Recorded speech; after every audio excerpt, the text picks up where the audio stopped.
राजा का शब्द काफी है ना, एक शब्द से। और लिखा है बाइबल में, आदि में वो शब्द था, वो वचन था, और वो वचन परमेश्वर के साथ था, और वचन परमेश्वर ही था।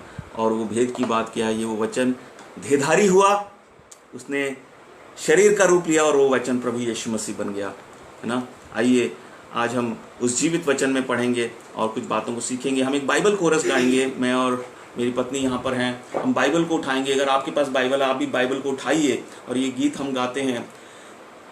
दुनिया में सबसे प्यारी पुस्तक बाइबल, दुनिया में सबसे प्यारी पुस्तक बाइबल, पढ़े जो उसको रोज बरोज, राह में खतरा कोई ना हो।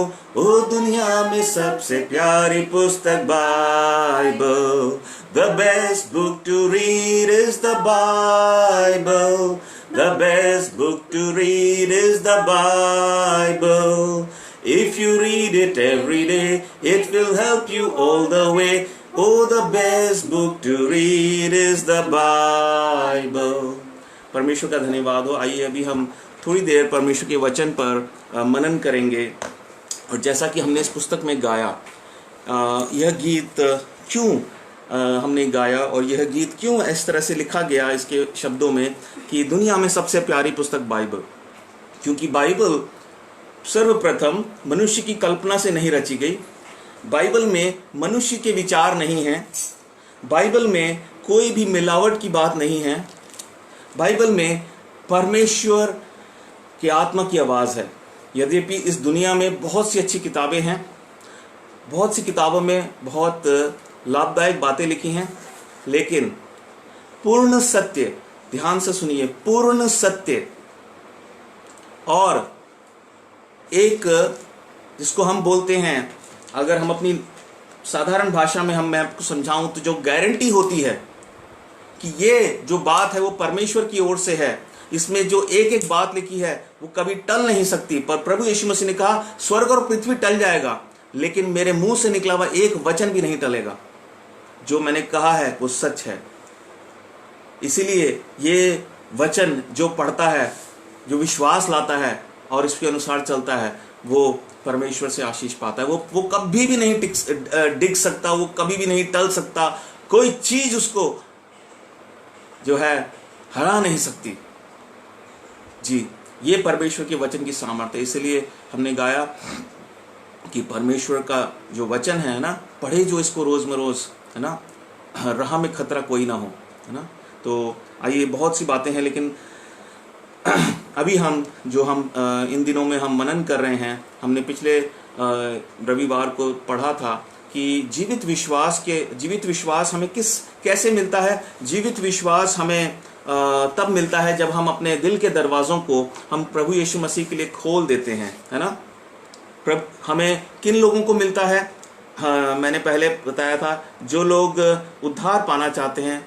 उद्धार है एक तरीके का छुटकारा, कई चीज़ों से छुटकारा। लेकिन जो लोग ये समझ जाते हैं कि मैं कितनी चीज़ों से छुटकारा पाऊँ इस दुनिया में लेकिन अंत में पवित्र आत्मा जी हमें समझाते हैं कि तुझे वास्तव में तुझे किस चीज़ से छुटकारा चाहिए। तुझे उस सज़ा से छुटकारा चाहिए जो परमेश्वर का जो एक बहुत ही न्याय, क्या कहते हैं, एक सच्चा न्याय है, उसके अनुसार, जो उसका संविधान है, उसकी व्यवस्था है, उसके अनुसार जो पाप करता है उसको उसकी मजदूरी मिलेगी, उसको मिलना ज़रूरी है। गलती करने वाले को उसकी सज़ा भोगना ज़रूरी है। और परमेश्वर ने अपने प्रेम में जब ये देखा कि हमारे से जो पाप हुआ है उसकी सज़ा हम नहीं भोग सकते, हमारे पास वो योग्यता नहीं है, तो क्या करा जाए? क्या परमेश्वर हमें उस सज़ा को भोगने के लिए छोड़ दे? परमेश्वर से ये देखा नहीं गया। उसका प्रेम उसके सामने आ गया और उसने कहा मैं अपने बच्चों के लिए मैं वो सज़ा उठाऊंगा और उन्हें एक मौका दूंगा कि वो अपनी गलती सुधार लें। तो परमेश्वर ने तय कर लिया, है ना। यही एक सिंपल सा मैसेज है बाइबल का, यही एक सिंपल सा संदेश है बाइबल का या परमेश्वर का। कितना प्रेम से भरा हुआ संदेश है कि मेरे बच्चों, मेरे बेटे, मेरी बेटी, आप चाहे कोई भी हो, चाहे आप इस देश के प्रधानमंत्री हो, दुनिया के सबसे बड़े नेता हो, या आप किसी बहुत बड़ी कंपनी के मालिक हो, या आप परमेश्वर से नफरत करने वाले कट्टर विरोधी हो, लेकिन परमेश्वर कहता है मेरे बेटे, मेरे जन, हे मेरे जन। शायद वो आपको बेटा तो नहीं कह पाएगा अभी, या बेटी नहीं कह पाएगा, क्योंकि आपने उसको पिता नहीं कहा, लेकिन वो कहता है फिर भी। हम देखते हैं इस दुनिया में जो बच्चे बिगड़ जाते हैं, तब भी माँ बाप कहते तो उनको बेटा और बेटी ही है, लेकिन सच में आप उसके बेटे और बेटी तब बन जाएंगे जब आप उसके उस प्रेम के निमंत्रण को स्वीकार कर लेंगे। तो पहली बात हमने देखी थी कि यह विश्वास उनको मिलता है जो उद्धार पाना चाहते हैं, जो सच्चाई की खोज में है और जो परमेश्वर का भय भी मानते हैं। और पिछले इतवार को हमने देखा था कि ये विश्वास हमें कैसे मिल सकता है, हम क्या करें, what to do, how to get this living faith. हम परमेश्वर के इस जीवित विश्वास को कैसे पाएं। बहुत साधारण सी बात है। प्रकाशित वाक्य 3:20 में लिखा है, वो तुम्हारे हृदय के द्वार पर खड़ा होकर खटखटाता है, तुम अपने हृदय के द्वार उसके लिए खोल दो, है ना। यदि हम परमेश्वर के लिए अपने दिल के दरवाजों को खोल देंगे, उससे कहेंगे प्रभु मेरे दिल में आइए, तो पहल तो परमेश्वर कर चुका है। आपको उसको चिल्ला चिल्ला कर बुलाने की जरूरत नहीं है, प्रभु यीशु मेरे पास आओ, है ना। आप सिर्फ ये कह सकते हो, प्रभु मेरे दिल में आ, है ना। मैं जानता हूं आप मेरे दिल के बाहर खड़े होकर खटखटा रहे हैं। आज से आप कभी भी परमेश्वर को चिल्ला चिल्ला कर, पीट पीट कर, ये सोचकर मत बुलाइए कि वो आपके से दूर है। परमेश्वर हमसे निकट है।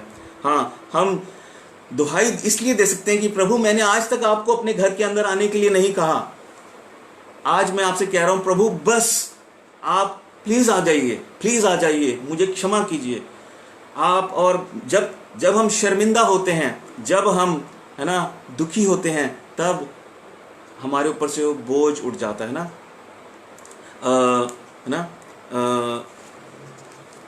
बहुत सारे गीत हैं, लेकिन मैं अभी गीतों को नहीं गाना चाहता, तो हम वचन की तरफ जाएंगे।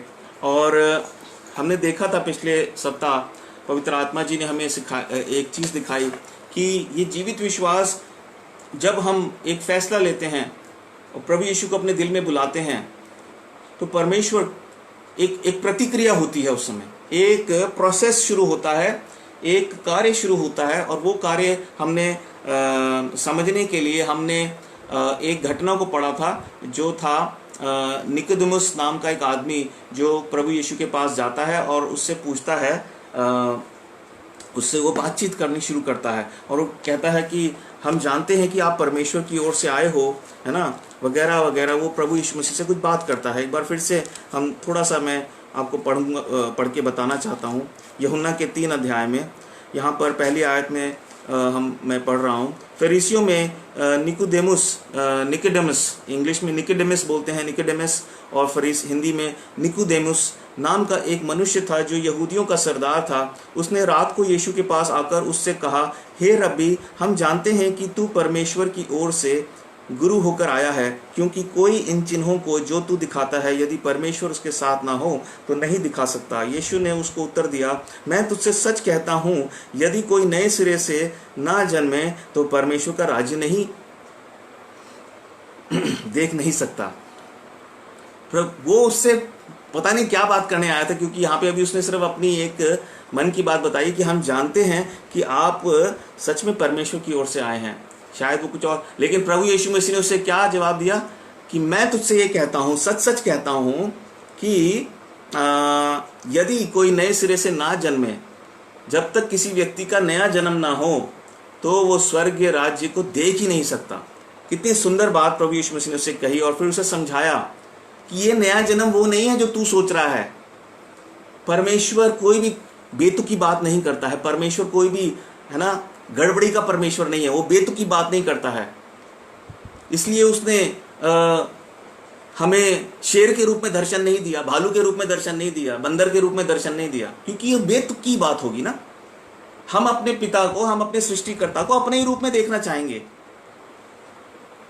और फिर अगर हमारे रूप में वो आ भी जाए और अपने आप को एक घमंडी, एक है ना, डराने वाला, दोष लगाने वाला, या हुक्म चलाने वाला, या क्रोध दिखाने वाला ऐसा व्यक्ति बनकर आता, तो भी हमें जो है वो एक बेतुकी बात होती। पहले ही हम डरे हुए हैं इस दुनिया में, पहले इस दुनिया में कमी नहीं है ऐसे दुष्टों की, है ना, ऐसे लोगों की जो हमें हर समय, है ना, शैतान क्या करता है, बाइबल बताती है शैतान हर समय हम पर उंगली उठाता है और हमें वो हमारा ठट्ठा उड़ाता है। वो कहते तुम पापी लोग हो, तुम गंदे लोग हो, तुम, है ना, और फिर वो हमें झूठी बातें सिखाता है ना, वो झूठी बातें सिखाता है।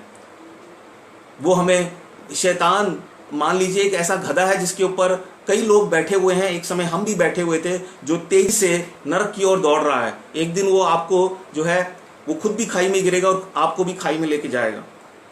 लेकिन प्रभु यीशु मसीह एक ऐसे मनुष्य बनकर आए जिसमें कोई पाप नहीं था। पहली बात, वो पाप में जन्मा नहीं, वो मनुष्य के बीच से नहीं पैदा हुआ, वो पवित्र आत्मा जी की सामर्थ्य से मरियम की कोख में एक बालक ने जन्म लिया। स्वर्गदूतों ने आके उसे बताया घबरा मत। और फिर हम देखते हैं उसका जन्म से लेकर जीवन, है ना, कण कण में इस बात का प्रमाण मिलता है कि वो ऐसा व्यक्ति बनकर आया जो सच में हमें बता सके कि परमेश्वर कौन है। तो परमेश्वर कोई बेतुकी बातें नहीं करता। इसीलिए प्रभु यीशु मसीह ने उससे कहा कि ऐसा नहीं है कि तुझे अपनी माँ की कोख में फिर से जाना पड़ेगा, लेकिन हाँ, मैं तुझसे कहता हूँ जब तक कोई जल या आत्मा से जन्म ना ले, तो वो जो है 5वीं आयत में प्रभु यीशु मसीह ने कहा, यीशु ने उत्तर दिया, मैं तुझसे सच सच कहता हूँ, जब तक कोई मनुष्य जल और आत्मा से ना जन्मे तो वह परमेश्वर के राज्य में प्रवेश नहीं कर सकता। और मैंने आपको बताया था जल क्या है, जल परमेश्वर के वचन को दर्शाता है, क्योंकि इसके अगले ही पेज में, अगले ही अध्याय में जब प्रभु यीशु मसीह एक स्त्री से बात कर रहे थे जो क्या नाम है, एक सामरी स्त्री जिसको हम बोलते हैं, वो उससे प्रभु यीशु मसीह ने कहा 4 अध्याय के 10 वचन में प्रभु यीशु मसीह ने उससे कहा, यीशु ने उत्तर दिया, यदि तू परमेश्वर के वरदान को जानती और यह भी जानती कि वह कौन है जो तुझसे कहता है मुझे पानी पिला। प्रभु यीशु मसीह ने उससे पानी मांगा था, वो कुएं के पास पानी निकाल रही थी और प्रभु यीशु मसीह सफ़र यात्रा में थे, उस जगह आके रुक गए। प्रभु यीशु मसीह ने कहा उस स्त्री से, क्या आप मुझे थोड़ा पानी पिला सकते हो?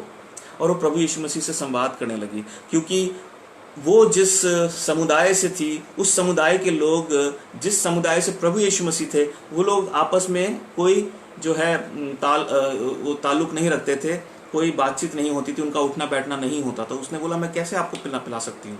तो उसने कहा, यदि तू परमेश्वर के वरदान को जानती, यदि तू जानती परमेश्वर क्या वरदान देना चाहता है, तो क्या होता, तो तू उससे मांगती और वह तुझे जीवन का जल देता। वो जीवन का जल स्वयं प्रभु यीशु मसीह है, उसके परमेश्वर का वचन हमारे लिए जल है। मैंने आपको कहा था जल जो होता है, पानी जो होता है, वो सबसे, देखिए पानी, अगर आप सामान्य बुद्धि से सोचेंगे, इस पानी किस चीज़ के काम आता है? सबसे पहले हमारी प्यास बुझाने के लिए। फिर पानी किस चीज़ के काम आता है? पानी एक, तो जब मैं प्यास बुझाने की बात करता हूँ, इसका मतलब वो भोजन है।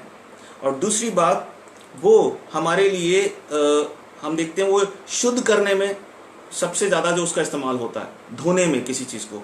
तो जीवन का जो जब जल से जन्म लेने का मतलब क्या है कि परमेश्वर के वचन से भोजन पाना, परमेश्वर के वचन से धुल जाना, शुद्ध हो जाना, और फिर पवित्र आत्मा जी का दान हमें दिया जाता है ना। हमने रोमियो 10 अध्याय और उसके 17 वचन के अनुसार हमने इस बात को समझा था, जहाँ लिखा है कि सुनना, विश्वास सुनने से होता है और सुनना मसीह के वचन से होता है। तो इसका मतलब क्या है कि जल जो है ये परमेश्वर का वचन है। जब परमेश्वर का वचन हमारे सामने आता है और हम उसे सुनकर ग्रहण करते हैं, विश्वास करते हैं, तो क्या होता है, तुरंत हमने इब्रानी की पुस्तक में पढ़ा था कि इब्रानियों की पुस्तक में पढ़ा था कि परमेश्वर का लहू, है ना, जो है वो, उसने लहू के द्वारा जो है हमें एक नया जीवन मिला। तो मैं अभी आप वचन में मत जाइए, मैं साधारण रीति से आपको एक चीज़ समझाना चाहता हूँ कि मैंने आपको पिछली बार ये भी बताया था कि लहू का क्या महत्व है, लहू किस चीज़ का प्रतीक है, लहू ही क्यों बोला गया। लहू इसलिए बोला गया क्योंकि लहू में मनुष्य का जीवन होता है। हमने लेवी अवस्था 17 और उसकी 11 में इस बात को पढ़ा था, बाइबल इस बात को बताती है। तो एक उदाहरण मैं आपको देना चाहता हूँ। या मान लीजिए आपके पास एक फ़ोन है और उस फ़ोन का कोई, आप वो फ़ोन किसी को देते हैं और वो फ़ोन तोड़ देता है पूरी तरीके से, वो फ़ोन अब बिल्कुल ख़राब हो गया, वो अब दोबारा इस्तेमाल नहीं हो सकता है। तो उसकी जायज़ मतलब जो एक हम उसका परिणाम क्या होगा? पहली चीज़, जो चीज़ खराब हो गई वो अब इस्तेमाल नहीं हो सकती है, तो उस चीज़ का तो अब कोई फ़ायदा नहीं है, वो फेंक दी जाएगी एक दिन। या हो सकता है पूरी तरह से ख़राब नहीं हुई, लेकिन अब वो जो है बेहतर तरीके से काम नहीं करती है, तो एक दिन वो जो है अब उसकी लाइफ कम होगी, वो ख़त्म हो जाएगा। और दूसरी चीज़ ये है, उसकी भरपाई कैसे होगी, उसकी एक जायज़ सज़ा क्या होगी उसका? तो वो यही होगा कि जो उसने नुकसान किया वो उसको भरे। तो हमने, जब मनुष्यों ने पाप किया तो हमने क्या किया? उस पवित्र जीवन का हमने नुकसान किया। जो आदम और हवा को परमेश्वर ने अपने स्वरूप में रचा था, अर्थात उनके अंदर कोई पाप नहीं था उस समय। परमेश्वर ने उन्हें अपना आत्मा भी दिया था, लेकिन पवित्र आत्मा जी का दान ये नहीं है कि है ना, अब क्या कहते हैं, पवित्र आत्मा जी हमारे जो है हमारे ऊपर जोर जबरदस्ती नहीं करते, वो हमारे सहायक हैं। पवित्र आत्मा जी हमारे सहायक हैं। परमेश्वर स्वयं उनके साथ था, उनका सहायक था, लेकिन परमेश्वर ने उनके ऊपर कोई जोर जबरदस्ती नहीं की, उन्हें स्वतंत्रता दी थी चुनाव करने की। वो चाहे तो परमेश्वर ने उनको बता दिया कि तुम ऐसा करोगे तो पाप होगा और पाप का अंजाम मृत्यु होगी, लेकिन अगर तुम मेरे कहने पे चलोगे तो जीवन पाओगे। तो उस समय उनको एक तरीके से हम कह सकते हैं कि पवित्र आत्मा, परमेश्वर उनके साथ था, जो उन्हें बता सकता था सही क्या है गलत क्या है। और परमेश्वर ने इसीलिए उनसे कहा कि जो मैं कह रहा हूं तुम उस चीज़ से दूर रहो, उस चीज़ का ध्यान रखना, उस चीज़ को मत करना। बाकी जो मैंने तुम्हें करने को कहा है, परमेश्वर ने उनको काम दिया था करने के लिए ना, देख रेख करने के लिए कहा था। और क्या कहा था? जो कुछ मैंने तुम्हें दिया है इस जगह पर, तुम इसका आनंद उठाओ। तो हम देखते हैं कि उन्होंने नुकसान किया उस पवित्र जीवन का। और इसीलिए इब्रानी के पुस्तक में हमने पढ़ा था 9 अध्याय में। आइए मेरे साथ 9 अध्याय में आप एक बार पढ़िए। 9 अध्याय और उसका 13 वचन में पढ़ूंगा, 12 वचन। और बकरों और बछड़ों के लहू के द्वारा नहीं, पर अपने ही लहू के द्वारा एक ही बार पवित्र स्थान में प्रवेश किया और अनंत छुटकारा प्राप्त किया। तो अपने लहू के द्वारा उसने हमारे लिए अनंत छुटकारा कैसे प्राप्त किया? देखिए, इस बात को आप समझ लीजिए, इस बात को समझ लीजिए कि परमेश्वर ने, प्रभु यीशु मसीह ने, है ना, 2 काम किए। अभी यहाँ पर हमने 12 वचन में लिखा अपने लहू के द्वारा एक ही बार पवित्र स्थान में प्रवेश किया। तो एक तो प्रभु यीशु मसीह ने क्या चढ़ाया? लहू चढ़ाया। क्या चढ़ाया? लहू चढ़ाया। और दूसरी चीज क्या है? इब्रानी 10 अध्याय में और उसके 10 वचन में हम पढ़ते हैं, उसी इच्छा से हम यीशु मसीह की देह के, पढ़िए जोर से मेरे साथ, उसी इच्छा से हम यीशु मसीह की देह के एक ही बार बलिदान चढ़ाए जाने के द्वारा पवित्र किए गए। यहाँ पे क्या लिखा है? प्रभु यीशु मसीह की देह के बलिदान, मतलब शरीर, देह मतलब शरीर। तो हम देखते हैं 2 चीजें हैं जो प्रभु यीशु मसीह ने बलिदान किए, अपना शरीर और अपना लहू। जब हम मसीह लोग प्रभु भोज में भाग लेते हैं, या प्रभु की मेज जिसको हम बोलते हैं, या जो पवित्र एक होली कम्युनियन होती है, उसमें प्रभु यीशु मसीह अपने चेलों से कहा, ये रोटी और ये प्याला मेरे शरीर और मेरे लहू को दर्शाते हैं। जब जब तुम इसमें भाग लिया करो, तुम मुझे याद किया करो। तो सिर्फ लहू ही नहीं है, प्रभु ने अपना शरीर भी हमारे लिए दिया। और इसका अब मैं आपको अर्थ बताता हूं क्यों। देखिए, सबसे पहली चीज, जो चीज हमने खराब की, परमेश्वर ने, जो लहू है वो जीवन का स्रोत है, जीवन की शुरुआत वहां से होती है। लहू में जीवन है, और जब वो लहू हमारे रगों में दौड़ता है, हमारे शरीर में दौड़ता है, तो ये शरीर काम करने लगता है, जीवित हो जाता है। हमने पाप किया शरीर से, और उसकी शुरुआत हुई हमारे लहू से। लहू मतलब हमारा मन, तो जो लहू है वो हमारे आंतरिक जीवन को दर्शाता है, अंदर के जीवन को, और जो शरीर है वो हमारे बाहरी जीवन को दर्शाता है। मनुष्य जब पाप करता है तो अपने मन से उसके मन से शुरुआत होती है। तो हमने उस आत्मा को जो परमेश्वर ने हमें दिया था उसे अशुद्ध किया, उसे हम आत्मा कहें चाहे मन कहें, है ना, या हम कहें कि हमारा लहू जो आंतरिक जीवन है वो अशुद्ध किया, और उसके फलस्वरूप हमारा शरीर भी अशुद्ध हो गया। जो हमने शरीर से पाप किए, प्रभु यीशु मसीह ने अपने शरीर में उन पापों की सजा अपने ऊपर उठाई। यहाँ पर हम एक वचन को पढ़ लेते हैं, यशाया की पुस्तक, और बहुत आसानी से हम इस बात को वहाँ पे देखते हैं। यशाया 53 अध्याय और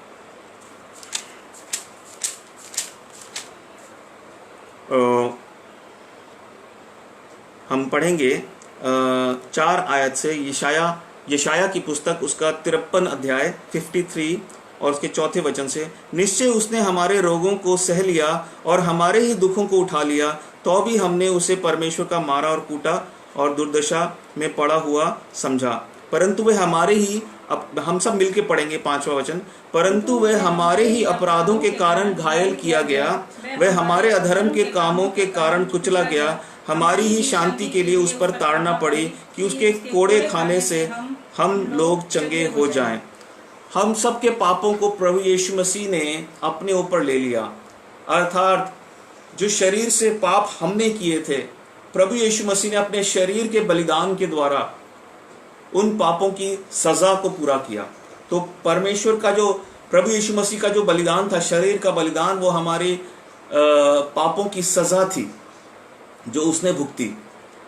उसके हाथों पैरों में कील ठोकी गई, उसके सर पर कांटों का ताज ठोका गया, एक बहुत ही दुखदायी मृत्यु उसने हमारे लिए एक प्रतीक के रूप में, एक चिन्ह के रूप में उसने उसको जो है भुगता।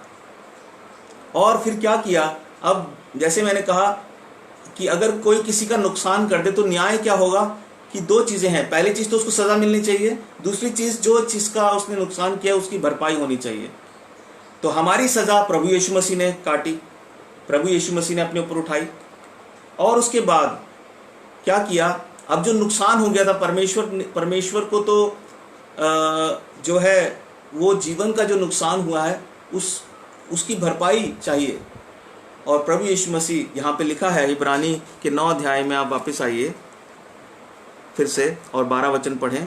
क्या लिखा है, और बकरों और बछड़ों के, मेरे साथ मिलके पढ़िए, और बकरों और बछड़ों के लहू के द्वारा नहीं पर अपने ही लहू के द्वारा एक ही बार पवित्र स्थान में प्रवेश किया और अनंत छुटकारा प्राप्त किया। कैसे मिल गया, काम पूरा हो गया। परमेश्वर को बस ये चीज चाहिए था कि वो जो जीवन जिसका नुकसान आदम और हवा ने किया है वो मुझे वापस दिया जाए, और प्रभु यीशु मसीह लहू लेकर गए। वो लहू जो था हमारे पापों की क्षतिपूर्ति थी। क्षतिपूर्ति मतलब जो क्षति हमने की उसकी पूर्ति करने के लिए प्रभु यीशु मसीह अपना लहू लेकर पवित्र स्थान में गए। पुराने समय में, यहूदियों के समय में, ये सिर्फ एक शारीरिक उनको विधि बताई गई थी, लेकिन ये विधि बिना अर्थ के नहीं थी। जैसे मैंने कहा, परमेश्वर बिना तुक के, बिना उद्देश्य के कोई काम नहीं करता है। परमेश्वर ने उनको इस तरह की विधियां इसलिए दी थी, उन्हें ये सिखाने के लिए कि पहली बात, हर एक पाप के लिए जो है बलिदान की आवश्यकता है। लहू के बिना पापों की क्षमा नहीं है। इसी अध्याय में, इसी पेज में, अगर आप हिंदी की बाइबल पढ़ रहे हैं BSI, तो सबसे आखिरी वचन है 9:22। सच तो यह है कि व्यवस्था के अनुसार प्राय सब वस्तुएं लहू के द्वारा शुद्ध की जाती हैं और बिना लहू बहाए पापों की क्षमा नहीं। तो सबसे पहला सिद्धांत परमेश्वर उनको यह सिखाना चाहता था कि बिना लहू बहाए पापों की क्षमा संभव नहीं है, क्योंकि लहू में जीवन होता है। और उस समय जैसे हम लोग जो साइंस पढ़ते हैं, विज्ञान पढ़ते हैं बच्चे स्कूल में, तो अभी उनको जो शरीर की कुछ साधारण बातों की शिक्षा देने के लिए, है ना, हम क्या करते हैं, चूहों पर और मेंढकों पर हम एक्सपेरिमेंट करते हैं, हम अभ्यास करते हैं। वो मनुष्य नहीं है। अगर हमें डॉक्टर बनना है, जो लोग बायोलॉजी पढ़ते हैं, बायोलॉजी को हिंदी में क्या कहते हैं, शरीर की जो शिक्षा लेते हैं, विज्ञान को सीखते हैं, डॉक्टरी सीखना चाहते हैं, तो उनको बहुत सारे अभ्यास करने पड़ते हैं जानवरों के शरीर पर। जानवरों का शरीर मनुष्यों का जैसा नहीं है, लेकिन थोड़ा सा मिलता जुलता है ना। उनको सिखाने के लिए कि जब तुम है ना एक मनुष्य के शरीर को काटोगे तो उसमें भी एक हृदय देखोगे, उसमें भी है ना पेट की नलियां होंगी, उसमें भी ये आंतें होंगी, तो उसको अभ्यास मिलता है। ठीक इसी तरह से पुराने नियम में परमेश्वर ने हमें अभ्यास देने के लिए कि तुमसे जो तुम्हारे जीवन में जो पाप हुए हैं उसकी भरपाई कैसे होगी, लहू बहाना पड़ेगा और शरीर का भी बलिदान होगा। पुराने नियम में आप पढ़ सकते हैं, यहाँ पर नीचे रेफरेंस में वचन दिए गए हैं, तो वो आप पढ़ेंगे निर्गमन की पुस्तक में। तो क्या होता था कि याजक जो था, जो परमेश्वर का जो भवन था, जो मंदिर था, उसके कंपाउंड के बाहर, उसके फाटक के बाहर जाकर जो जिस बकरे का या बछड़े का वो लहू चढ़ाता था पवित्र स्थान में, जो परमेश्वर का निवास स्थान था, सबसे पवित्र स्थान, उसको चढ़ाने के बाद जो शरीर था उसका, जो उसका हड्डी और मांस था, वो जाकर फाटक के बाहर जाकर उसको वेदी पर जलाना होता था। तो ये क्या है, वो सजा है और ये भरपाई है, लहू से भरपाई होती है ना। तो वो जो जीवन, अब इसको ध्यान से आप सुन लीजिए, जब वो जीवन परमेश्वर को वापस मिल गया, अब परमेश्वर ने एक नियम ठहराया है, और वो क्या ठहराया है, जो कोई विश्वास लाए वो नाश ना हो परंतु अनंत जीवन लाए। प्रभु यीशु मसीह पर अगर आप विश्वास करते हैं, है ना, प्रभु यीशु मसीह पर अगर आप विश्वास करते हैं, तो आपके विश्वास के कारण परमेश्वर आपको वो जीवन लौटा देगा। कितनी सुंदर बात है। जैसे हम प्रभु यीशु मसीह के नाम पर विश्वास करते हैं, उसने जो हमारे लिए लहू बहाया, जिसमें वो पवित्र जीवन था, वो परमेश्वर को उसने वापस लौटाया, और परमेश्वर कहता है अब ये जीवन मैं उसको दूंगा जो प्रभु यीशु मसीह के नाम पर विश्वास करेगा, जो प्रभु यीशु मसीह के वचन पर विश्वास करेगा, जो सुसमाचार पर विश्वास करेगा, उसको क्या मिलेगा, वापस से वो पवित्र आत्मा जी मिल जाएंगे। वापस से परमेश्वर जो आत्मा है उसके साथ आकर संगति करने लग जाएगा, क्योंकि उसने अपने दिल के दरवाजे को खोल दिया है। और परमेश्वर कहता है फ्रॉम टुडे, आज से तुम मेरे बेटे हो, मेरी बेटी हो। जो अधिकार तुमने खो दिया था, वो अधिकार मैं तुम्हें वापस देता हूं। मैं खुश हूं कि तुमने एक अच्छा फैसला लिया। मैं खुश हूं कि तुम होश में आ गए। मैं खुश हूं तुम मुझसे दूर चले गए थे और तुम मेरे पास वापस लौट आए हो। Come be a part of my kingdom, come be a part of my family. आओ मेरे मिरास के भागीदार हो जाओ, मेरे राज्य के तुम भागीदार हो जाओ। आओ तुम जो है मेरे परिवार का हिस्सा बन जाओ। और अब तुम्हें मुझसे कोई नहीं छीन सकता, तुम्हें मुझसे कोई नहीं छीन सकता है। मैं एक सुंदर वचन पढ़ के बताना चाहता हूं। पहला यूहन्ना, आप खोलिए मेरे साथ, यूहन्ना की पहली पत्री और उसका 5 अध्याय और उसका 18 वचन।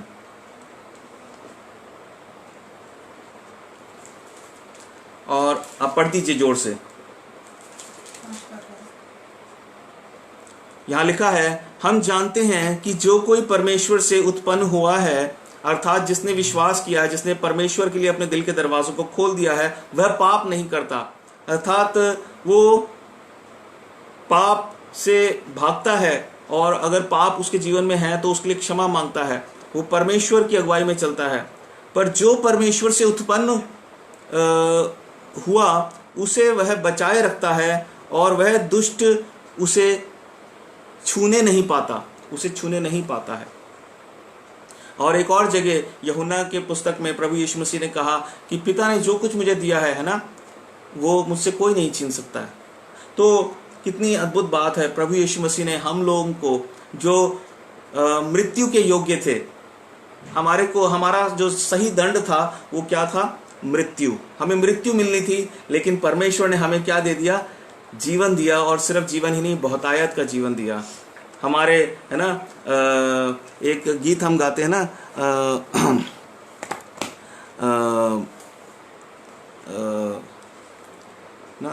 हाथ में अंगूठी, है ना, क्या है वो गीत, हाथ में अंगूठी में नया वस्त्र दिया, है ना, धन्यवाद देता हूँ। हाँ, तो एक बहुत सुंदर गीत है, मेरे मन में एकदम से वो गीत के वचन आ रहे हैं, प्रभु ने चाहा तो हम वो गीत गाएंगे। तो वहाँ लिखा है ना कि वो जो उड़ाऊ पुत्र था वो अपने पिता को छोड़कर भाग गया था। जब वापस आया तो परमेश्वर ने क्या दिया, उसके पिता ने उसको है ना राजकुमार के वस्त्र पहनाए, उसको हाथ में अंगूठी पहनाई, पाँव में नई जूतियाँ दी, गले से लगाया। एक ऐसे व्यक्ति को जो पिता को गालियाँ देता था, जो पिता की हत्या करना चाहता था और उसने की भी, है ना, लेकिन प्रभु ने उसे, पिता ने हमें क्षमा कर दिया। हमने उसके मुंह पे थूका, उसने कहा हे पिता इन्हें क्षमा कर दे। कितना महान है उसका प्रेम। एक वचन को पढ़ेंगे इस आराधना के समय में परमेश्वर के प्रेम को समझने के लिए। 2 कुरिन्थियों 8 अध्याय, आप लोग मेरे साथ इस वचन को खोल लीजिए। 2 कुरिन्थियों 8 अध्याय और उसका 9 वचन हम लोग सब मिलकर पढ़ते हैं ऊंची आवाज में। यहाँ लिखा है, तुम हमारे प्रभु यीशु मसीह का अनुग्रह जानते हो कि वह धनी होकर भी तुम्हारे लिए कंगाल बन गया, ताकि उसके कंगाल हो जाने से तुम धनी हो जाओ।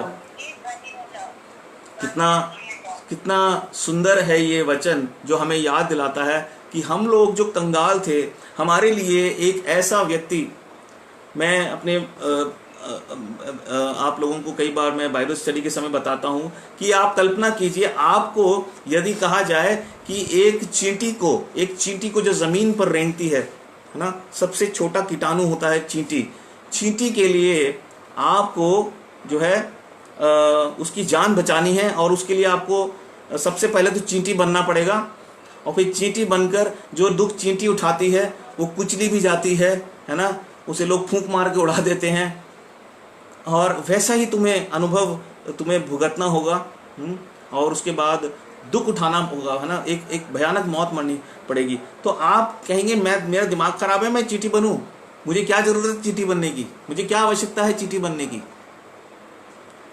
परमेश्वर जो स्वर्ग में है, जिसके सामने खरबों अनगिनत स्वर्गदूत उसकी सेवा में लगे रहते हैं, उसे क्या जरूरत थी, उसे क्या जरूरत है कि हम जैसे मनुष्यों के लिए वो जो है इतनी चिंता करे। मैंने आपको बताया था कि उसका कारण यह है कि वो अपनी महान योजना को पूरा करना चाहता है, और उसकी महान योजना जो है वो उसका जो स्रोत है ना, उसकी जो योजना है वो उसके जो है प्रेम के कारण है। परमेश्वर, क्योंकि वो प्रेम है, वो प्रेमी परमेश्वर है, वो सुंदर योजनाएं बनाता है, और वो उस योजना को कभी भी फेल नहीं होने देगा, असफल नहीं होने देगा। हालांकि उसमें रुकावटें आई, हम लोगों ने उस योजना को खराब किया, परमेश्वर की योजना को नहीं समझा, उसके उद्देश्य को नहीं समझा, लेकिन आज भी परमेश्वर अपनी उस योजना को पूरा करने पर क्या है, वो जो है कमिटेड है, वो उसके प्रति वो समर्पित है। और मैंने आपको बताया था पिछले रविवार को हमने नूह के बारे में पढ़ा था। हम देखते हैं पहला दर्शन पाते हैं बाइबल में, जब कैन और हाबिल के बीच में हाबिल ने पाप किया। तो यहाँ पर मैं एक संशोधन भी करना चाहता हूँ। हाँ, तो कैन के लिए तो बोल रहा हूँ मैं, कैन का ही तो बोला मैंने, है ना, हाँ मैंने कैन ही बोला था, है ना, तो माफ कीजिए ना। लेकिन मैं धन्यवाद करता हूँ, पिछले संडे मैंने गलती से जो है कैन नूह को कैन की वंशावली से जोड़ दिया था। मैं उसके लिए क्षमा चाहता हूँ और धन्यवाद करता हूँ। मेरी पत्नी ने पिछले हफ्ते मुझे फिर बाद में बताया। तो वहाँ पे हम क्या देखते हैं कि हाबिल और कैन के बीच में क्या हुआ था कि कैन ने पाप किया ना, और उसका वंश हम देखते हैं वो आगे नहीं बढ़ा। कुछ उसके संतान हुई, लेकिन उसके बाद उसका वंश रुक जाता है। बाइबल में उसका वर्णन नहीं है। लेकिन उसके बाद हम देखते हैं नूह के और बच्चे हुए, जिसमें एक बेटे का नाम था शेत, और उसकी वंशावली आगे बढ़ती है, और वहां से हम देखते हैं नूह आता है। और नूह जो था एक धर्मी व्यक्ति था। बाकी सब उस समय पृथ्वी पर जो लोग थे वो परमेश्वर की दृष्टि में घृणित थे। और उसकी योजना जो है, परमेश्वर क्या चाहता है, मनुष्य के द्वारा वो स्वर्गदूतों को ये दिखाना चाहता है ना, कि पाप पर विजय प्राप्त हो सकती है ना। कैसे? जब हम लोग पाप का इनकार करके परमेश्वर की बातों पर विश्वास करते हैं तो हम परमेश्वर की सहायता करते हैं इस बात को साबित करने में कि जो है विश्वास से, है ना, पाप पर जीत हासिल होती है। परमेश्वर ने उस काम को पूरा कर दिया जो हम नहीं कर सकते थे। परमेश्वर ने हमारे पाप की सजा अपने ऊपर उठा ली, लेकिन अब हमें क्या करना है? सिर्फ विश्वास करना है, चुनाव करना है, और जीवन के अंतिम क्षण तक हमें हमेशा हर बात में सही बात का चुनाव करना है, जो परमेश्वर की दृष्टि में सही है, जो परमेश्वर की दृष्टि में उसकी दृष्टि में एक धार्मिकता है, जो धार्मिकता ठहराई जाती है, उस बात को हमें चुनना है। ऐसा करने से हम परमेश्वर की जो है योजना को पूरा करते हैं। उसे पूरा विश्वास हो जाता है कि ये जो मनुष्य हैं ये अब मेरे साथ अनंत काल तक वास कर सकते हैं, इनके साथ मिलकर मैं अपने राज्य को जो है मैं स्थापित कर सकता हूँ। तो जब परमेश्वर ने देखा कि मनुष्य जाति में पाप बढ़ गया था तो उसने सबको मार डालने का विचार अपने मन में जो है उसने ठान लिया। और उस समय हम क्या देखते हैं कि उसकी दृष्टि नूह पर पड़ी, और जब उसकी दृष्टि नूह पर पड़ी उसने कहा, हाँ, एक व्यक्ति मुझे मिल गया है, इसको मैं जो है बचा कर रखूंगा, इसको मैं आशीष दूंगा, इसको मैं ब्लेस करूंगा, इसे मैं आशीष दूंगा, इसको और इसके परिवार को। उसके परिवार के विषय में कहीं नहीं लिखा है कि वो लोग कैसे थे, लेकिन देखिए ये एक बहुत बड़ी बात है, यहाँ पे एक बहुत बड़ा संदेश है। नए नियम में हम पढ़ते हैं प्रेरितों की पुस्तक 16 अध्याय और उसकी 31 आयत में, यदि तू प्रभु यीशु मसीह पर विश्वास करे तो तू और तेरा घराना उद्धार पाएगा। इसका मतलब है प्रभु यीशु मसीह या परमेश्वर के पास जो व्यक्ति आता है या जो उसके पीछे सच्चे मन से चलता है, उसके द्वारा उसके आसपास के लोग भी आशीष पाते हैं। ऐसा नहीं है कि आपके विश्वास कर लेने से परमेश्वर किसी दूसरे के पाप क्षमा कर देगा, लेकिन परमेश्वर हो सकता है उस पर दया करे, उसे और मौका दे, उसे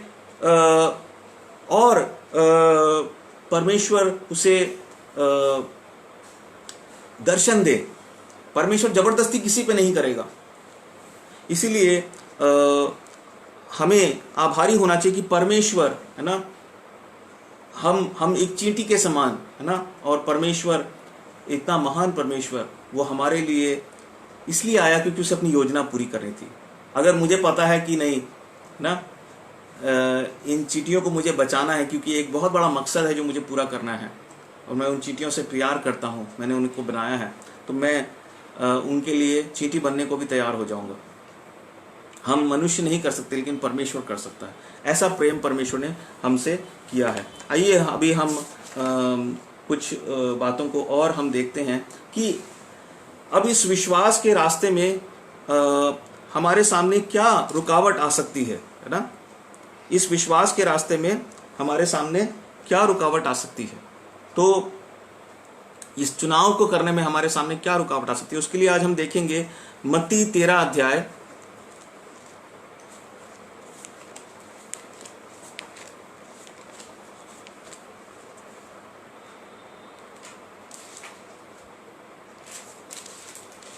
और यहाँ पर प्रभु यीशु मसीह ने एक दृष्टांत कहा, बीज बोने वाले का दृष्टांत। और इस दृष्टांत के द्वारा हम इस बात को समझ सकते हैं कि क्योंकि शैतान नहीं चाहता है कि हम परमेश्वर के लिए अपने दिल के दरवाज़ों को खोलें, और हमें ऐसा करने से वो किस किस तरीके से रोकता है, कैसे कैसे तरीकों से वो हमें रोकता है। आइए हम देखते हैं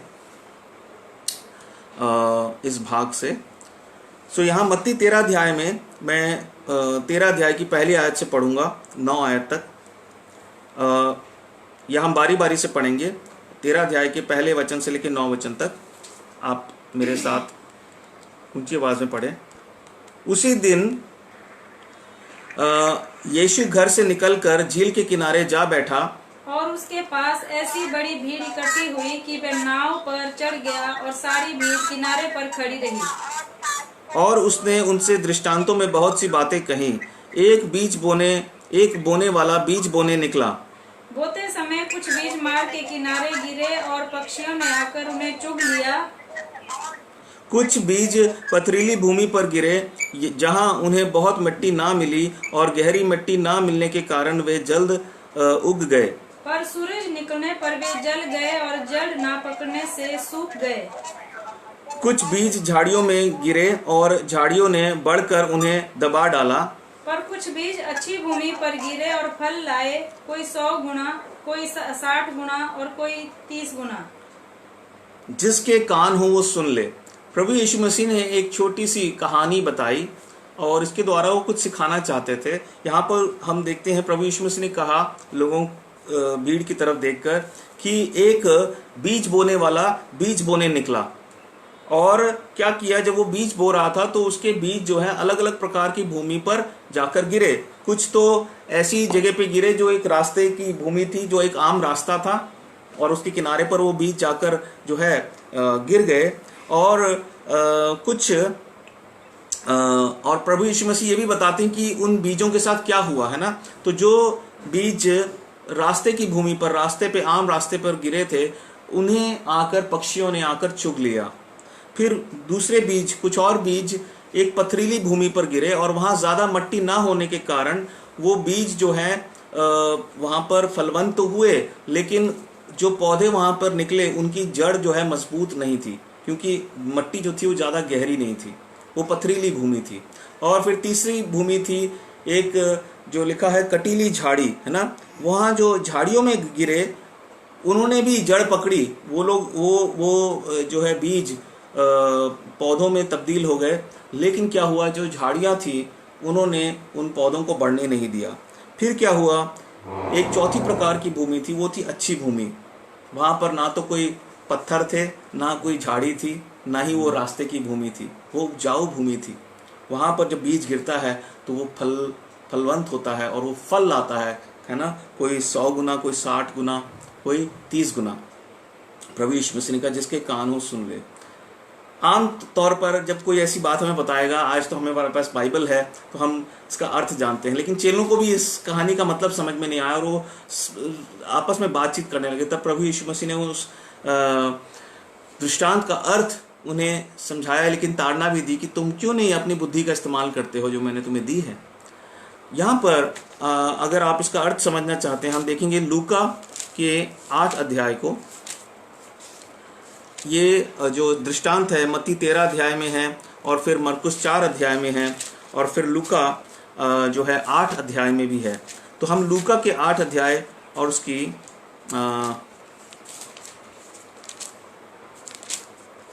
11 आयत से मेरे ख्याल से हम देखते हैं। लूका 8 और 11 अध्याय से आइए हम मिलकर बारी बारी से इसको पढ़ेंगे।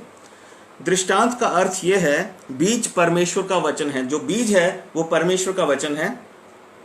पढ़िए दूसरा वचन। मार्ग के किनारे के वे हैं जिन्होंने सुना, तब शैतान आकर उनके मन में से वचन उठा ले जाता है कि कहीं ऐसा ना हो कि वे विश्वास करके उद्धार पाएं। तो जो पहला प्रकार का बीज था जो रास्ते की भूमि पर गिरा, है ना, ये कौन सा जो है ये वे लोग हैं। प्रभु यीशु मसीह ने कहा मार्ग के किनारे के वे हैं, है ना, जिन्होंने सुना तो सही परमेश्वर का वचन, लेकिन तब क्या हुआ, पक्षी जो है वहां पर आया, वो शैतान है ना। शैतान आकर उनके मन में से वचन को उठा के ले गया। कहीं ऐसा ना हो कि वो विश्वास करके उद्धार पा जाएं। मैं आपको बताऊंगा ये कौन से लोग होते हैं। 13 वचन में लिखा है चट्टान पर के वे लोग हैं, वे हैं, लोग नहीं लिखा, वे हैं। मतलब प्रभु यीशु मसीह ऐसे लोगों के विषय में बता रहा है ना, जिनकी तुलना उसने एक भूमि से करी, एक प्रकार की जमीन से करी। चट्टान पर के वे हैं या पथरीली भूमि वाले लोग वे हैं, जब सुनते हैं तो आनंद से वचन को ग्रहण तो करते हैं। कई लोगों को हम जब सुसमाचार सुनाएंगे, परमेश्वर का वचन सुनाएंगे, कहेंगे सच में ये तो बिल्कुल सच्ची बात है ना, ये बिल्कुल सच्ची बात है, और वो विश्वास भी करेंगे, है ना। परंतु वो उनका जीवन जो है अंदर से कैसा है, पथरीली भूमि की तरह है। क्यों है, उसका कारण हम अभी देखेंगे, है ना। क्यों है वो पथरीली भूमि है, वो सुनते तो हैं, आनंद से सुनते हैं, बड़े आदर से सुनते हैं, लेकिन वो आगे नहीं बढ़ते, जड़ नहीं पकड़ते, अर्थात वो कुछ समय के बाद सुनना बंद कर देते हैं।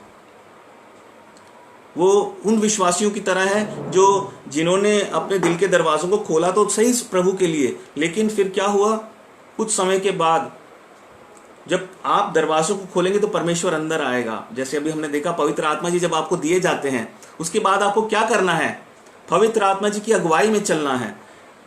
समय नहीं है, लेकिन रोमियो 8:14 में क्या लिखा है, जितने परमेश्वर के आत्मा के चलाए चलते हैं वही परमेश्वर की संतान है, अर्थात परमेश्वर के पुत्र हैं।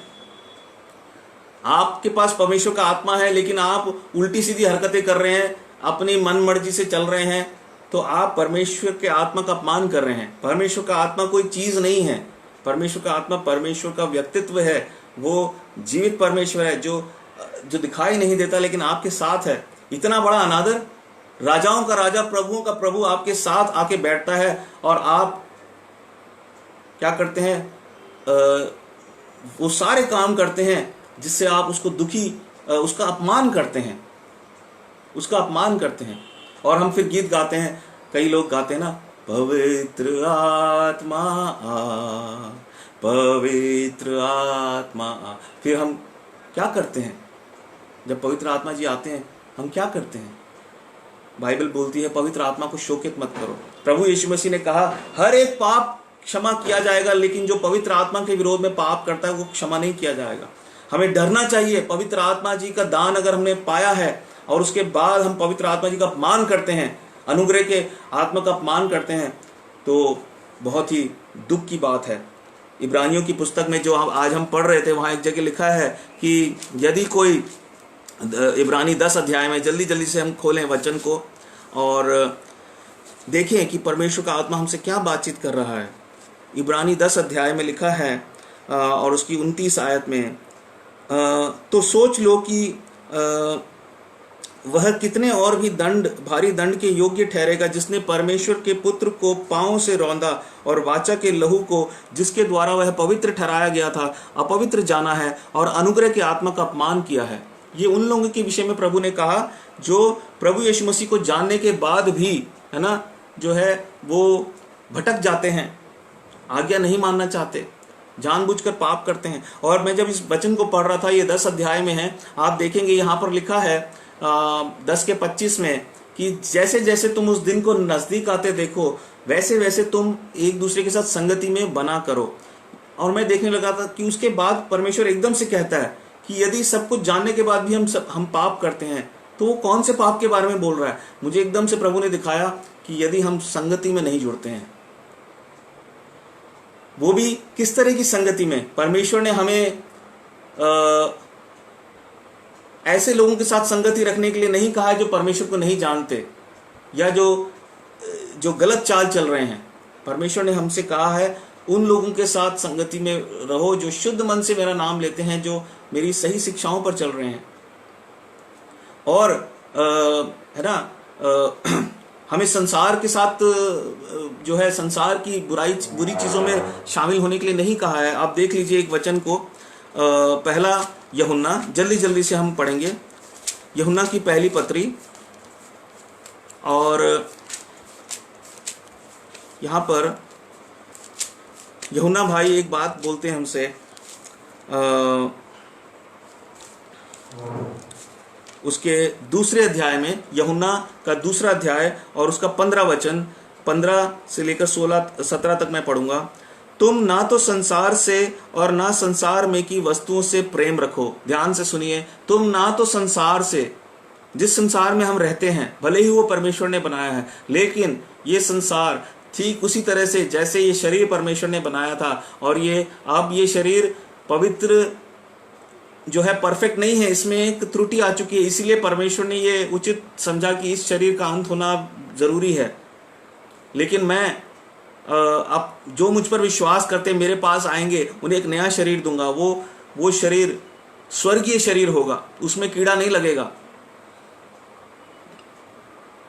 उसमें कीड़ा नहीं लगेगा, और वो मरेगा नहीं, वो कभी भी उसकी मृत्यु नहीं होगी। इसीलिए वैसे ही ये संसार भी ये खराब हो चुका है, इसको, संसार को परमेश्वर अब रिप्लेस करने वाला है। जैसे हम मोबाइल फोन रिप्लेस करते हैं ना, इतना सिंपल सा उदाहरण है ना। मोबाइल फोन आपको अच्छा नहीं लगता, आप कहते हो मैं नया लूंगा, तो परमेश्वर ने कहा ये ठीक वैसे ही तेरा ये संसार भी है जिसमें तू रहता है और ये शरीर भी, अब ये तेरे हमेशा के काम नहीं आएगा। इसीलिए बाइबल क्या कहती है, परमेश्वर का वचन कहता है तुम ना तो संसार से और ना संसार में की वस्तुओं से प्रेम रखो, अर्थात उनके दीवाने मत बन जाओ, उन्हीं में अपना दिल मत लगाते रहो। यदि कोई संसार से प्रेम रखता है तो उसमें पिता का प्रेम नहीं है, क्योंकि जो कुछ संसार में है अर्थात शरीर की अभिलाषा और आंखों की अभिलाषा और जीविका का घमंड, आज मनुष्य चाहे वो अपने मुंह से ना बोले, हर एक को इस बात पे घमंड है कि वो क्या कमाता है, उसने क्या बनाया है इस दुनिया में आकर। वो इसलिए घमंड करता है क्योंकि इन बातों के लिए उसे मनुष्यों से प्रशंसा मिलती है, मनुष्यों से आदर मिलता है।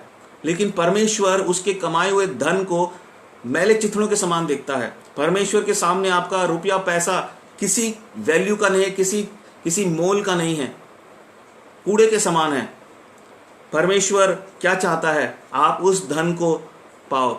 वो हम जैसे कंगालों को धनी बनाने के लिए, किस चीज से वो धनी बनाना चाहता है हमें, हम अभी देखेंगे 16 वचन में, क्योंकि जो कुछ संसार में है अर्थात शरीर की अभिलाषा और आंखों की अभिलाषा और जीविका का घमंड, वह पिता की ओर से नहीं परंतु संसार ही की ओर से है, अर्थात वो शैतान की ओर से, क्योंकि शैतान ने इस संसार पर कब्जा किया है झूठ बोलकर, और परमेश्वर ने उसको अलाउ किया है कुछ समय के लिए, परमेश्वर ने उसको इजाजत दी है, क्योंकि परमेश्वर उसको ऐसी अब सजा देना चाहता है और ऐसा सबक सिखाना चाहता है कि वो कभी भी फिर उसका मुंह नहीं खुल पाएगा।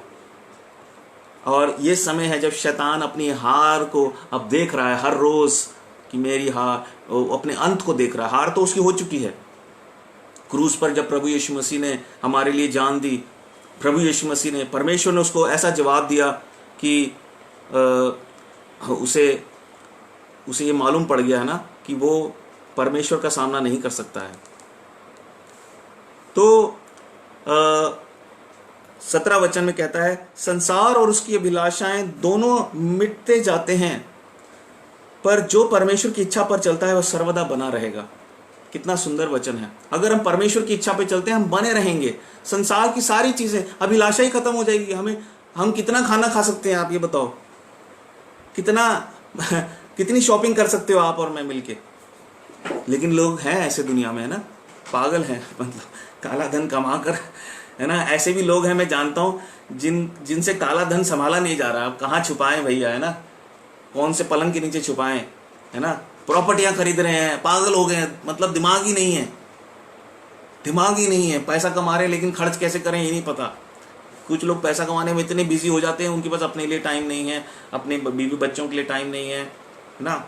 कुछ लोग इतना पैसा इकट्ठा कर लिया लेकिन शरीर में ऐसे रोग परमेश्वर ने उनको दिए हैं, उनको ये समझाने के लिए कि ये पैसा किस लिए कमा रहे हो। सारी अभिलाषाएं मिट जाएंगी, आप कितना भी घूम फिर लीजिए मन भर जाएगा। लेकिन जो परमेश्वर की इच्छा पर चलता है, परमेश्वर की इच्छा क्या है कि हम स्वर्ग की ओर अपनी आंखें लगाएं, है ना। इस हमारे विचार ऊंचे हो, हम हमेशा के लिए, परमेश्वर ने हमें चुन लिया है अनंत जीवन देने के लिए। कितनी सुंदर बात है। जीवित विश्वास क्या है? जो हमें जीवन देता है, हमेशा का जीवन, स्वर्गीय जीवन, अनंत जीवन। जीवित विश्वास क्या है? जो सच्चाई पर आधारित है। अब हम शैतान के झूठ में नहीं, हम सच्चाई पर चलते हैं। वाह ना, अब हमारे अंदर कोई डर नहीं है, क्योंकि परमेश्वर ने जो पवित्र आत्मा जी हमें दिए हैं वो प्रेम का आत्मा है। लिखा है बाइबल में पहले तिमुथियुस के पहले अध्याय और 7 आयत में, दूसरे तिमुथियुस के पहले अध्याय और 7 आयत में लिखा कि हमें भय का आत्मा नहीं वरन प्रेम और धीरज और संयम का आत्मा दिया गया है। और यही यूहन्ना के पहले यूहन्ना के आप पढ़ लीजिए 4 अध्याय में और 18 वचन को हम पढ़ते हैं मिलकर। पहला यूहन्ना 4 अध्याय और 18 वचन मेरे साथ मिलकर पढ़िए। प्रेम में भय नहीं होता वरन सिद्ध प्रेम भय को दूर कर देता है, क्योंकि भय का संबंध दंड से होता है और जो भय करता है वह प्रेम में सिद्ध नहीं हुआ। तो प्रियो, कितनी सुंदर बात है। आइए हम वापस आते हैं लूका के उस भाग में और फिर वो हम पढ़कर हम खत्म करेंगे। लूका 8 अध्याय में हम पढ़ रहे थे, प्रभु यीशु मसीह ने दृष्टांत का अर्थ बता रहे थे और बता रहे थे कि रास्ते में जो बीज पड़ा ये उन लोगों को दर्शाता है जिनका मन जो है भटक रहा है इस संसार में। वो इतने बिजी हैं, इतने व्यस्त हैं कि जैसे ही परमेश्वर का सत्य उनके सामने आता है, परमेश्वर का सुसमाचार उनके कानों में पड़ता है, वो ऐसे ही उसे टाल देते। सुनते तो हैं क्योंकि बहरे नहीं हैं, कान तो दिए हैं परमेश्वर ने, लेकिन उसको स्टोर नहीं करते वो अपने कान, अपने दिमाग, उसको बिल्कुल भी वो ग्रहण नहीं करते।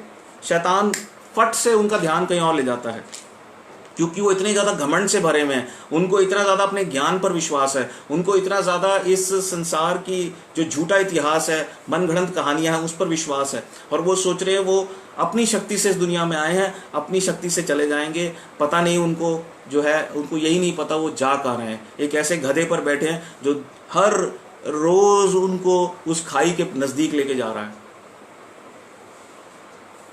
प्रभु यीशु मसीह का सुसमाचार यदि किसी को ना समझ में आए तो उस व्यक्ति से बड़ा ना समझ कौन हो सकता है। परमेश्वर ने क्या ये गलत किया ऐसी भाषा का उपयोग करके कि मैंने तुमसे इतना प्यार किया कि तुम्हारे लिए अपने आप को ना रख छोड़ा, ताकि यदि तुम मुझ पर विश्वास करो तो नाश न हो पर अनंत जीवन पाओ। परमेश्वर हमारी सहायता करे, परमेश्वर इस पृथ्वी पर लोगों की सहायता करे कि वो उसके न्याय से बच जाएं। लूका 8 अध्याय में हम पढ़ रहे थे, 13 वचन को हमने पढ़ा था। चट्टान पर के वे हैं कि जब सुनते हैं तो आनंद से वचन को ग्रहण तो करते हैं, परंतु जड़ न पकड़ने से वे थोड़ी देर तक विश्वास रखते हैं। ध्यान दीजिए, थोड़ी देर तक विश्वास रखते हैं और परीक्षा के समय बहक जाते हैं।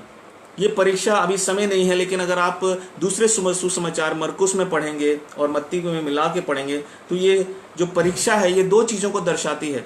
जब प्रभु यीशु मसीह पर हम विश्वास करते हैं तो क्लेश आएंगे, विरोध आएगा, उपद्रव होगा, लोग आपके ऊपर अलग अलग तरह की प्रकार की टिप्पणियां करेंगे। क्यों? क्योंकि वो अंधकार में हैं। लेकिन अगर आप सच्चा विश्वास करते हैं, आपके अंदर सच्ची भूख है, तो काहे का डर भाई? किस चीज की चिंता है? इसका मतलब आपने विश्वास नहीं किया है। आप पथरीली भूमि है, आपको संसार भी चाहिए, आपको प्रभु यीशु मसीह भी चाहिए। नहीं हो सकता। कई लोग कर लेते हैं, बड़े चतुर हैं, वो सोच रहे हैं ये कौन लोग हैं, ये मूर्ख कुमारियां हैं। मत्ती 25 अध्याय में वो बहुत स्मार्ट थी, अपने आप को बहुत स्मार्ट समझती थी, और वो सोच रही थी कि हम तो वाह भाई, हमने तो संसार में भी एंजॉय किया, मजे उड़ाए, है ना, और अब हम प्रभु यीशु मसीह के साथ जाएंगे। कई विश्वासी लोग हैं। आप ये मत सोचिए कि मैं आपका न्याय करता हूं, मैं यीशु मसीह के नाम से उस दुष्ट आत्मा को डांटता हूं जो आपको ये बोलती है, क्योंकि आप लोग दुष्ट आत्मा के चकमे में पड़े हुए हैं। शर्म आनी चाहिए ऐसे विश्वासियों को जो गलत शिक्षाओं में पढ़कर अपना सत्यानाश कर रहे हैं और परमेश्वर का नाम भी खराब कर रहे हैं। आपको मैं ताड़ना देता हूं प्रभु की तरफ से। जो आत्मा आपसे कहती है कि मैं आपका न्याय करता हूं, यीशु मसीह के नाम से उसका खंडन करता हूं, क्योंकि आपने न्याय शब्द का दुरुपयोग किया है। परमेश्वर आपके अंदर के उस दुष्ट को भगाए और आपको भय दे, आप उसके बलवंत हाथ के नीचे आएं और आप देखें कि आप अपने जीवन को हल्के में ले रहे हैं। आप उस जीवित विश्वास को मजाक में उड़ा रहे हैं। आपने पवित्र आत्मा जी का अपमान किया है। आप आज जो कुछ भी मन आपका चाहता है पवित्र आत्मा का स्टैंप लगाकर आप करते हैं और वचन को नहीं देखते हैं। आप देखिए अपने वचन, अपने जीवन को देखिए, जांचिए, तब आप उसके सच्चे आराधक बनेंगे। प्रभु यीशु मसीह ने कहा है ना, ऐसे लोग परीक्षाओं के कारण क्या करते हैं? परीक्षाओं के कारण वो बहक जाते हैं। क्यों? क्योंकि उनके अंदर डर है। वो क्लेश और उपद्रव नहीं सहना चाहते। वो एक जो है साठ गांठ का जीवन जीना चाहते हैं। एक हाथ से शैतान को भी, मतलब दुनिया को भी पकड़ा हुआ है, एक हाथ से जो है वो, आज कितने विश्वासी लोगों को देखकर दुख होता है। वो बातें कितनी बड़ी बड़ी करते हैं, लेकिन उनका जो जीवन है वो कितना खोखला है। वो टोटली संसार की तरह है, संसार के लोगों की तरह।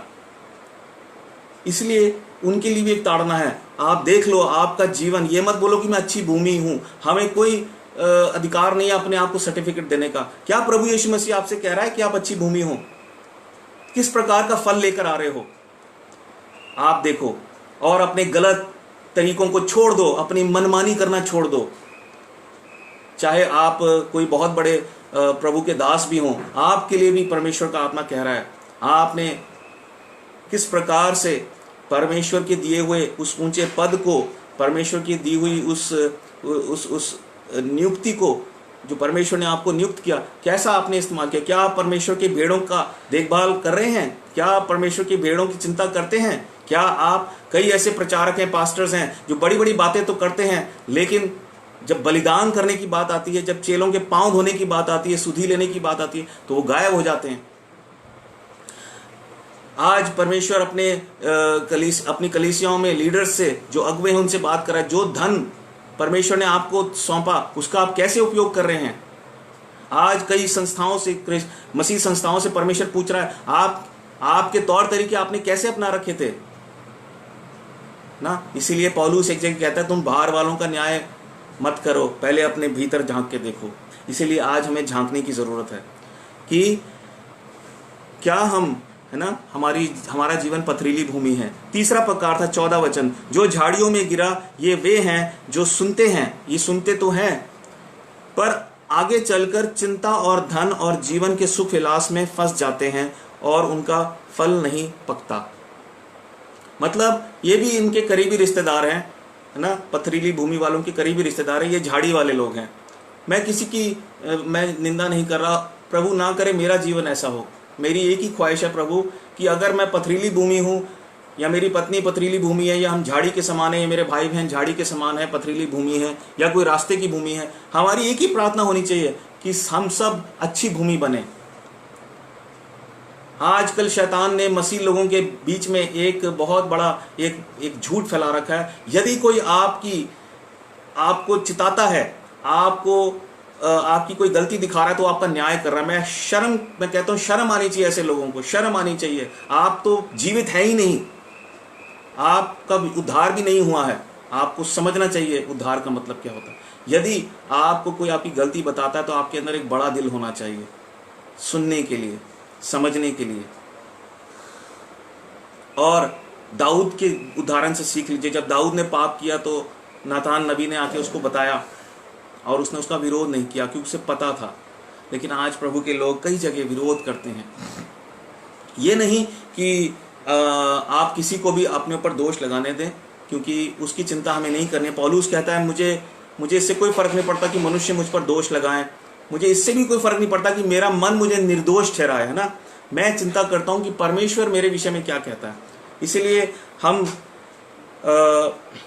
आज इस बात को समझें कि अगर कोई हमारे ऊपर कोई बात कह रहा है, हो सकता है हम गलत भी हों। एक बार अपने आप को परख के देखिए, परमेश्वर की आत्मा को जो है आप अधिकार दीजिए, वो आपको परखें। प्रार्थना कीजिए, परमेश्वर क्या ये बात सच है, और अगर सच नहीं है तो हम उस भाई को हम क्षमा कर दें, चाहे उसने गलत भी बोला, परमेश्वर उसको दिखा देगा। इसमें हम सबको बड़ी नम्रता से जो है परमेश्वर की सहायता लेनी है। मैं सिर्फ परमेश्वर का आत्मा मुझे इस बात को कहने के लिए इसलिए विवश करता है, क्योंकि आज हम देखते हैं कई ऐसे लोग हैं, नौजवान हैं, जिनको अगर जरा सी ताड़ना दे दें तो वो चिड़चिड़े हो जाते हैं, फोन करना बंद कर देते हैं। व्हाट्सएप, वैसे उनके पास सारे बहाने हैं, सोशल मीडिया में झूठ बोलते हैं कि हम लोगों के पास ये नहीं, वो नहीं, उनके पास सब कुछ है, उनको सब पता है, लेकिन वो संगति में नहीं जुड़ना चाहते। वो लोग बाइबल को नहीं पढ़ना चाहते हैं, वो लोग, ये सब बहाने हैं।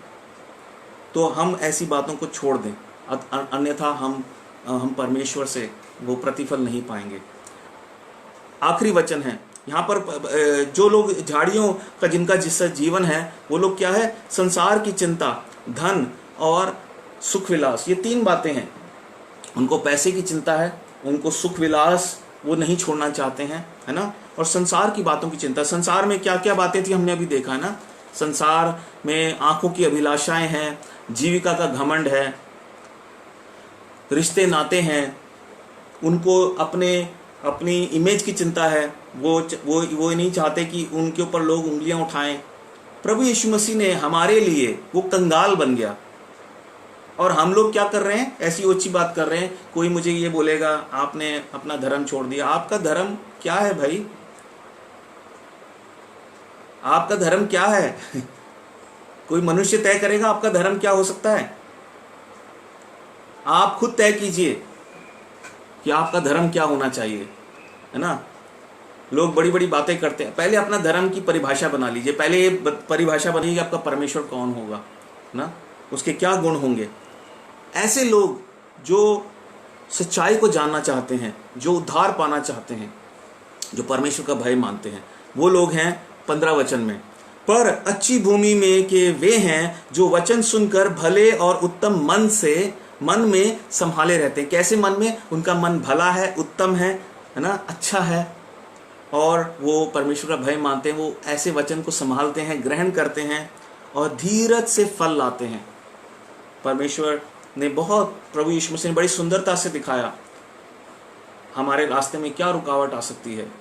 आज यदि आप प्रभु यीशु मसीह को जानते हैं, आपको और हमें अपने जीवन को जांचने की जरूरत है। जो लोग नहीं जानते हैं उनके लिए तो और भी ज़्यादा ज़रूरी है कि वो अपने आप को प्रभु के हवाले कर दें, प्रभु यीशु के पास आ जाएं और उसके लिए अपने दिल के दरवाज़ों को खोल दें। और क्या करें?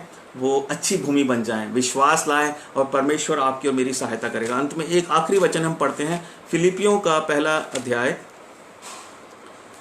और उसका 9, 10 और 11 पद हम पढ़ेंगे। यहाँ परमेश्वर का दास एक प्रार्थना जो है कह रहा है और हमारे लिए एक संदेश भी है कि कैसे हम परमेश्वर की स्तुति, बढ़ाई और प्रशंसा, आराधना अपने जीवन से कर सकते हैं। आप लोग मेरे साथ मिलकर पढ़िए फिलिपियों 1 अध्याय और उसका 9, 10 और 11। मैं यह प्रार्थना करता हूँ कि तुम्हारा प्रेम ज्ञान और सब प्रकार के विवेक सहित और भी बढ़ता जाए, यहाँ तक कि तुम उत्तम से उत्तम बातों को प्रिय जानो और मसीह के दिन तक सच्चे बने रहो और ठोकर न खाओ, और उस धार्मिकता के फल से जो यीशु मसीह के द्वारा होते हैं भरपूर होते जाओ, जिससे परमेश्वर की महिमा और स्तुति होती रहे। परमेश्वर अपने इस वचन के पढ़े जाने पर और इन तमाम वचनों पर आशीष दे। हम सबको एक मन करे, हम सबको प्रेम से भरे, हम सबको एक दूसरे का सच्चा मित्र बनाए और हम एक दूसरे को समझाते रहें, चिताते रहें, एक दूसरे की सहते रहें, एक दूसरे की जो है शुभ कामना करते रहें कि परमेश्वर ने जो भला काम हमारे जीवन में आरंभ किया है। यही फिलिपियों 1:6 में कहता है, मुझे इस बात का भरोसा है कि जिसने तुम में अच्छा काम आरंभ किया है वही उसे यीशु मसीह के दिन तक पूरा करेगा। परमेश्वर करे कि ऐसा ही हो, आमीन। आइए अब हम एक गीत गाएंगे, तेरे दिल के द्वार पर यीशु खटखटाता, खोलो तुम दरवाज़ा, वो है अंदर आना चाहता। आइए और उसके बाद हम एक प्रार्थना करेंगे। परमेश्वर हम सबको आशीष दे। तेरे दिल के द्वार पर यीशु खटखटाता, खोलो तुम दरवाजा, वो है आना चाहता। तेरे दिल के द्वार पर यीशु खटखटाता, खोलो तुम दरवाजा, वो है आना चाहता। बनना चाहता है वो, हाँ, तेरा ही मेहमान। बनना चाहता है वो, हाँ, तेरा ही मेहमान। तेरा रंज और फिक्र वो उठाना चाहता, तेरा रंज और फिक्र वो उठाना चाहता। तेरे दिल के द्वार पर यीशु खटखटाता, खोलो तुम दरवाजा, वो है आना चाहता। खुशी अपनी देता, हाँ, होवे तू प्रतापी। खुशी अपनी देता, हाँ, होवे तू प्रतापी। रात और दिन तेरे साथ वो है रहना चाहता, रात और दिन तेरे साथ वो है रहना चाहता। तेरे दिल के द्वार पर यीशु खटखटाता, नम्रवा से बोलता, हाँ, मुआ तेरे वास्ते। नम्रवा से बोलता, हाँ, मरा तेरे वास्ते। छोड़ो तुम जीताई, खोलो द्वार में आता। छोड़ो तुम जीताई, खोलो द्वार में आता। तेरे खातिर मैंने, हाँ, पहना ताज कटीला। तेरी खातिर मैंने, हाँ, पहना ताज कटीला। तुझको अप्रतापी ताज मैं हूँ पहनाता, तुझको ताज मैं हूँ पहनाता। तेरे दिल के द्वार पर यीशु खटखटाता, खोलो तुम दरवाजा, वो है आना चाहता। बेवफा न हो तू, हाँ मेरे खून खरीदे, बेवफा न हो तू, हाँ मेरे खून खरीदे। कर मेरा इकरार तू, मुझसे क्यों शर्मा, ये विश्वासियों के लिए है। कर मेरा इकरार तू, मुझसे क्यों शर्माता, तेरे दिल के द्वार पर यीशु खटखटाता, खोलो तुम दरवाजा, वो है आना चाहता। खुलता हूँ दरवाजा, ये हमारा उत्तर होना चाहिए। खुलता हूँ दरवाजा, हाँ दिल के ए मसीहा, खुलता हूँ दरवाजा, हाँ दिल का ए मसीहा। आ और इसमें रह तू, मैं हूँ दिल से चाहता, आ और इसमें रह तू, मैं हूँ दिल से चाहता। मेरे दिल के द्वार पर यीशु खटखटाता, खोलो तुम दरवाजा, वो है आना चाहता। यीशु प्यारे कहता, हाँ कीमती वक्त है जाता। यीशु प्यारे कहता, हाँ कीमती वक्त है जाता। वक्त गया जो प्यारो, वापस फिर नहीं आता। वक्त गया जो प्यारो, वापस फिर नहीं आता। तेरे दिल के द्वार पर यीशु खटखटाता, खोलो तुम दरवाजा, वो है आना चाहता। परमेश्वर का धन्यवाद हो। आइए हम प्रार्थना में जाएंगे। Hallelujah, hallelujah. प्यारे पिता, हम आपका धन्यवाद करते हैं इस सुंदर समय के लिए, आपके हर एक वचन के लिए हम धन्यवाद करते हैं। आपके विचार, आपकी बातें कितनी अद्भुत हैं प्यारे पिता। जब हम उनके बारे में प्यारे परमेश्वर सोचते हैं, जब हम आपके वचनों को पढ़ते हैं, सच में पवित्र आत्मा जी हमसे बात करते हैं प्यारे पिता।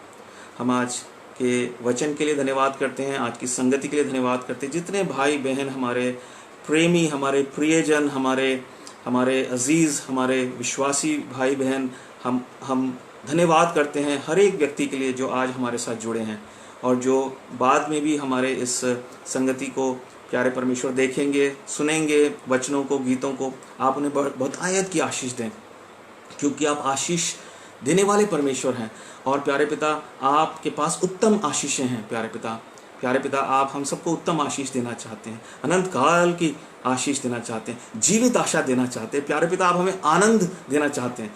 वो प्यारे पिता, जो आपको जान लेता है उसका जीवन हमेशा आनंदित रहता है प्यारे पिता। दुख में भी, मुसीबत में भी, क्लेशों में भी प्यारे पिता आनंदित रहता है, गरीबी में भी आनंदित रहता है, भूख और नंगाई में भी आनंदित रहता है प्यारे पिता, कैद में भी आनंदित रहता है प्यारे परमेश्वर, मृत्यु में भी आनंदित रहता है प्यारे पिता। हम धन्यवाद करते हैं प्यारे पिता। हमारी प्रार्थना है आज के दिन में प्यारे पिता, जब आपकी मंडली, आपके लोग प्रभु आपकी आराधना करते हैं प्यारे पिता, शैतान के प्यारे पिता चंगुल से आत्माएं छुड़ाई जाएं, लोग छुड़ाए जाएं, हमारे परिवार के लोग छुड़ाए जाएं, हमारे मित्र छुड़ाए जाएं। यीशु के नाम में वो आनंद पाएं, यीशु के नाम में पापों की क्षमा पाएं, अनंत जीवन पाएं, उद्धार पाएं। हमारे इस देश पर दया कीजिए प्यारे पिता, हमारे इस देश पर दया कीजिए। हमारे इस प्यारे पिता, इस पृथ्वी पर जिसे आपने बनाया है, आप दया करें प्यारे पिता, क्योंकि आपने हमें प्रार्थना करना सिखाया कि तुम इस रीति से प्रार्थना करो, हे हमारे पिता तू जो स्वर्ग में है, तेरा नाम पवित्र माना जाए, तेरा राज्य आए, तेरी इच्छा जैसे स्वर्ग में पूरी होती है पृथ्वी पर भी हो। हम चाहते हैं प्यारे पिता, आपकी इच्छा पृथ्वी पर पूरी हो। आप अपने उद्धार को, अपनी सच्चाई को, अपने प्रेम को एक प्यारे परमेश्वर सामर्थी तरीके से, एक प्यारे परमेश्वर प्रभावशाली तरीके से प्रकट कीजिए। अपने संतों पर दया करें प्यारे पिता, जिन्हें आपने अपनी खिदमत में लगाया है, आपकी सेवा के लिए लगाया है, आपकी फसल को काटने के लिए आपने उन्हें लगा रखा है प्यारे पिता, आपके पैगाम को दूर दूर तक लोगों तक पहुंचाने के लिए लगा रखा है। हम धन्यवाद करते हैं आज जहां कहीं भी आपके संतों के द्वारा आपके उत्तम भोजन का प्यारे परमेश्वर प्यारे प्रभु को बांटने का प्रबंध आपने किया, हम धन्यवाद करते हैं। प्यारे पिता, आप अपने लोगों की सेवा को बड़ी आशीष दें और हम में से हर एक को संभालें प्यारे पिता। अगर आपकी इच्छा हो अगले सप्ताह हम फिर से जुड़ सकें, इस पूरे सप्ताह भर हमारे साथ रहना प्यारे पिता। कैसी भी परिस्थिति क्यों ना हो, उतार चढ़ाव हमारे जीवन में आते हैं प्यारे पिता, लेकिन आपका प्रेम कभी नहीं बदलता। आप पल पल हमारे साथ रहने वाले परमेश्वर हैं। धन्यवाद करते हैं सुंदर गीत के लिए, हमारी सहायता कीजिए। हम अपने दिल के दरवाज़ों को सिर्फ आपके लिए खोलें और प्यारे परमेश्वर हर एक बुरी बात के लिए अपने दिल के दरवाज़ों को बंद रखें। हम अपने इस प्यारे परमेश्वर दिल के अंदर सिर्फ आपको जगह दें प्यारे पिता। जब आप हमारे दिल के अंदर रहेंगे तो हमें प्यारे परमेश्वर किसी बात का डर नहीं होगा। आप हमें अच्छी चीज़ें सिखाते हैं प्यारे पिता। आप हमें दूसरों से प्यार करना सिखाते हैं, दूसरों को क्षमा करना सिखाते हैं, दूसरों के लिए आशीष का कारण बनना सिखाते हैं प्यारे पिता। आप हमारे हृदय के राजा हैं, हमारे जीवन के आप राजा हैं प्यारे पिता। धन्यवाद देते हैं, इस प्रार्थना को आपके पास लाते हैं, धन्यवाद देते हुए इस विनती को प्रभु यीशु के नाम से मांगते हैं, आमीन। हमारे पिता परमेश्वर का प्रेम और प्रभु यीशु मसीह का अनुग्रह और पवित्र आत्मा जी का साथ अब से लेकर हम सबके साथ यूं ही बना रहे, आमीन। सबको जय मसीह की। परमेश्वर हम सबके साथ हो। हम आप सबके लिए प्रार्थना कर रहे हैं लगातार और आप भी हमारे लिए प्रार्थना कीजिए। याद रखिए कि प्रभु यीशु मसीह के नाम से हम पिता से मांग सकते हैं। प्रभु यीशु मसीह के नाम से जब हम मांगते हैं पिता सुनता है और वो हमें दिखाना चाहता है कि ये जो तालाबंदी का, ये जो लॉकडाउन का समय आया है, ये भी हमारे लिए एक परीक्षा है और हमें धन्यवाद देना चाहिए कि परमेश्वर हमें परख रहा है। इस समय परमेश्वर क्या देखना चाहता है कि लॉकडाउन के समय में कितने विश्वासी हैं जो इसको एंजॉय करेंगे।